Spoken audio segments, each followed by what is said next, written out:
বন্ধুরা স্বাগত ক্রিকেট দিগন্তে। আজকের ভিডিওতে থাকছে ভারতের ঘোষিত প্রথম টেস্টের দলের বিশদ আলোচনা, যেখানে রয়েছে কিছু চমকপ্রদ নাম, কোন খেলোয়াড়রা দলে ফিরছেন আর নতুন কোন মুখ নজর কাটতে চলেছে। এইসব জানতে পুরো ভিডিওটি শেষ পর্যন্ত দেখুন। ভারতীয় ক্রিকেট বোর্ড বাংলাদেশের বিরুদ্ধে আসন্ন টেস্ট সিরিজের জন্য দল ঘোষণা করেছে। দলটি যেমন অভিজ্ঞতা ও তরুণের মিশ্রণে গঠিত, তেমনই রয়েছে কিছু চমকও। অধিনায়ক রোহিত শর্মার নেতৃত্বে ভারত পূর্ণ শক্তির দলে মাঠে নামছে।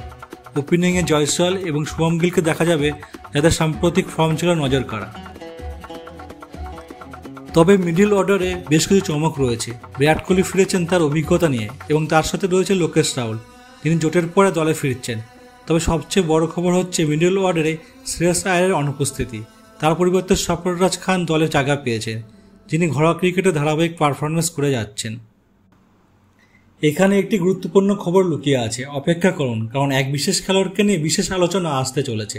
স্পিন বিভাগে আছেন রবীন্দ্রচন্দ্র অশ্বিন, রবীন্দ্র জাদেজা এবং অক্ষর পটেল, যারা দলের জন্য অত্যন্ত গুরুত্বপূর্ণ। পেস বোলিং আক্রমণে রয়েছে শক্তিশালী দল জাসপ্রীত বুমরাহ, মোহাম্মদ সিরাজ।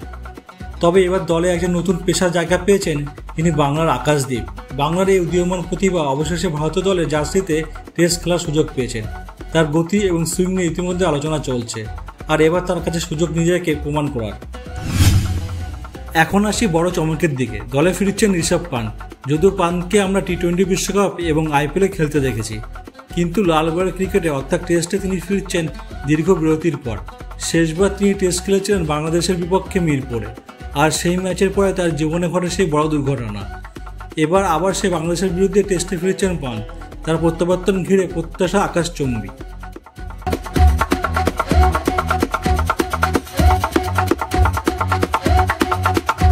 বন্ধুরা, ভারতের এই দল আপনাদের কেমন লাগলো? আকাশদ্বীপের অভিষেক আর পান্তের প্রত্যাবর্তন নিয়ে আপনার কি মতামত কমেন্টে জানান। আর এইরকম আরও ক্রিকেটের আপডেট পেতে আমাদের চ্যানেল ক্রিকেট দিগন্তকে সাবস্ক্রাইব করতে ভুলবেন না। ধন্যবাদ।